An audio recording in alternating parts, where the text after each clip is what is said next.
Good day, folks. Sean here from Air Photography. So today, DJI has launched its next generation microphone, the new DJI Mic 3. It has many new enhancements and features, and as you can see, it has a very similar form factor to that of the Mic Mini. If we take a look at the charging case that comes with it, it's very familiar, very similar to that of the Mic Mini and the DJI Mic 2. And I'll just put the other ones here so you can see the size difference. This one here is the Mic 2. This one out front here is the Mic Mini. So you can see the case comes in about somewhere in the middle. And just like in previous generations, we have some LEDs on the front there to signify how much power is in it. And we have a USB connector at the back. Now, if we take a look at the transmitters here, you can see they have a sleek new design. They're very similar in size to that of the Mic Mini. The new Mic 3 transmitters come in at 16 grams, so they're extremely lightweight. They now feature a simple 2-button design. And one upgraded feature is that these clips are now removable. They're just held on with magnets. And I actually really like that because if you don't need to use them, if you're going to use the included magnet, it just saves a lot of bulk. It's a very secure connection, so you don't have to worry about that coming off. On top of that, the way they lock in, you can actually spin it, and that can be very beneficial depending on how you have this pinned. You're able to make sure that the microphone is facing the optimal direction. Of course, there is a magnet included if you do prefer to mount it magnetically. Now, when you purchase it, you get a total of 4 wind protectors. You get 2 gray and 2 black. That way you can choose a color to help it blend in a little bit better, and they just simply clip over the top. Now, this charging case has a few unique features as well, and we'll talk about them and then we'll get into some of the upgraded features of the microphones themselves. At the top there, they now have some storage compartments. So for example, if you're not going to be using your magnetic microphone clips, they can actually both be stored right in the top. Or vice versa, if you're not going to be using the magnets, again, they can store there nicely up at the top out of the way. On top of that, there's even a spot to hold the audio cable that comes with it. So it can just fit right in the top there. There's little grooves that it fits down in. And now you can take your audio cable with you whether you need it or not. It'll always be at hand. In addition, if you have the windscreen protectors installed, they both will fit inside the case and the case will close comfortably. So everything you need to bring along with you for an audio session can be stored in the case now. If we take a look at the receiver here, it's very similar to that of the Mic 2. We've got a screen on the front there that we can adjust all our settings. We have a dial here at the front for adjusting settings. We have a headphone jack and we have our output port. And just like previous generations, we have different attachments we can add. By default, it comes with USB-C. There is a lightning adapter available if you do need to connect it to an older iPhone. That is something you will have to purchase separately. But one nice feature they've added is a lock button. So when you insert something like the USB adapter or the lightning adapter, it's now locked in there. So it won't accidentally come loose when you plug it into a USB-C port. That was something that could happen in the past. Now, if you want to take that out, you actually have to press the lock button there, and then it will slide right out. Of course, if you don't want to use one of the adapters, there is a spot right in the case to store it, and we can just install the plate. Something else that's new with it is that the cable that comes with it and both the receiver now support locking cables. So if you're worried about a cable becoming detached, you can easily now secure it so it won't accidentally come undone. Now, if there's specific cables that you do like to use, this port will support locking and non-locking cables. So that's basically some of the physical changes. Let's get into some of the new features and enhancements that the Mic 3 offers. One of the biggest changes is that these receivers can now support connecting up to 4 transmitters. Now, to the average creator, that's probably not a feature they're going to be making use of, but if you do a lot of interview style shots with multiple guests, you can now purchase extra transmitters and you can connect 4 directly to one receiver. Now, on top of that, you can actually connect 8 receivers to one transmitter. That can be really beneficial for multicam shoots, or if you just need a couple extra receivers for audio monitoring. So the Mic 3 is extremely flexible now in how you use it. These microphones have a range of 400 meters and have interference resistance transmission. It supports frequency hopping, where it'll bounce around between 2.4 gigahertz and 5 gigahertz, depending on the scenario.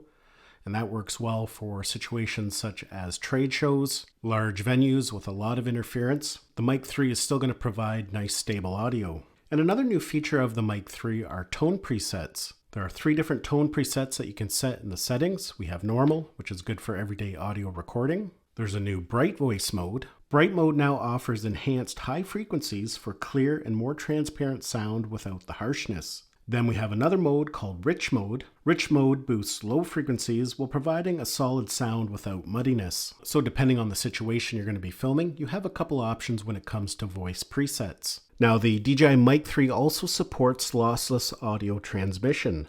Now this is disabled by default. However, when enabled in the settings, the audio transmitted from the transmitter to the receiver is in 48 kHz 24-bit uncompressed audio. That will preserve higher quality audio, which is great for recording voiceovers or ambient sounds. Now just like the DJI Mic 2, the Mic 3 supports internal 32-bit float recording. However, it does get an upgrade as you can now record dual audio files to the internal storage. You can enable that in the settings. You can have it set to record the original audio file, or you can set it to record the original audio file and an enhanced audio file.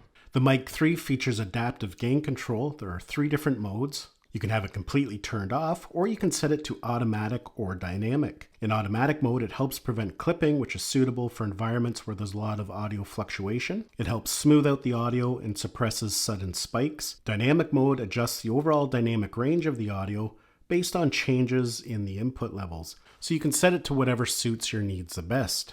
The DJI Mic 3 offers high precision time code, and it also features 2 levels of noise reduction. Basic noise reduction is good for indoor use to get rid of hums and background noise from fans and air conditioning. Strong is good for outdoor noisy environments, but using strong could lead to the loss of verbal clarity.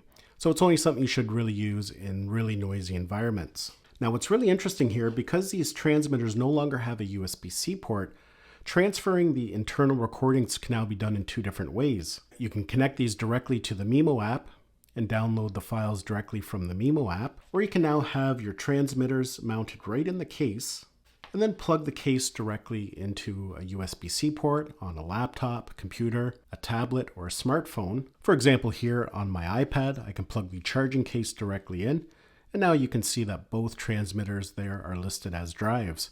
So I can easily go in and copy over the audio files. Now, if you purchase just a single transmitter, it'll come with its own independent charging cradle, and that cradle can also be plugged directly into a USB-C port to transfer audio files. Just like previous generations, this transmitter can also be used as a remote. You can trigger a recording to supported devices, and these transmitters fully support Osmo audio, so they can be connected without the need of the receiver to devices such as the Action 5 Pro, the new Osmo 360, the Pocket 3. Now, one thing you may have noticed is missing from the Mic 3 is the ability to connect a lavalier mic. Now, there are going to be some people who do need that audio jack in a transmitter. In that case, if you are looking for a microphone system that is capable of being able to utilize a lavalier, then something like the DJI Mic 2 is probably your best option. It was a nice feature of the Mic 2, but even myself, it's something that I never really utilized. For myself, I do prefer the smaller form factor. The DJI Mic 2 will still be available for purchase, and at the end of the day, it is an excellent microphone system. So with all that out of the way, let's go out and we'll do some audio samples so you can see what they sound like. All right, so now we are going to do some audio samples.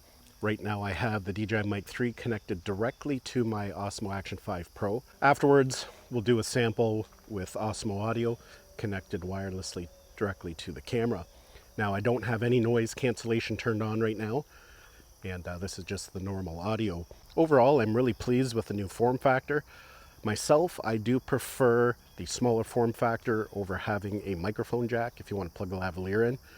I know some people are probably going to miss that, but myself, I think I do prefer the smaller form factor. So now I'm going to enable some noise cancellation, and we'll see what that sounds like. It should get rid of some of the background ambient noise, and you know, sometimes you want that, sometimes you don't. There's a highway off to the right of me, and there's lots of crickets and birds chirping. So there we go. We now have noise cancellation turned on. So a lot of the background noise should be quieted. You might be able to hear a little bit because we just have it on gentle or soft right now, the lowest one. And the strong one's really only good for really noisy environments. It's not something you should use all the time because it could distort your voice a little bit. So again, this is the DJI Mic 3 connected to my Action 5 Pro, plugged directly into the side of it with noise cancellation turned on. So now I have the DJI Mic 3 paired to my Action 5 Pro via Osmo Audio, and the audio should sound pretty well the same. At close distance like this, there's not going to be a lot of difference. The benefit of using a receiver in a situation like this is if there's going to be some range, if you're going to be away from the camera, a receiver is going to give you better range, and it's going to give you better interference protection. If there's a lot of interference in the area, sometimes Bluetooth or these wireless connections can experience some interference. So again, this is an audio sample of the DJI Mic 3 connected to my DJI Osmo Action 5 Pro via Osmo Audio. So yeah, folks, that is the new DJI Mic 3. Hopefully you enjoyed this video and found it had value. Thanks a lot for watching, and we'll see you in the next one.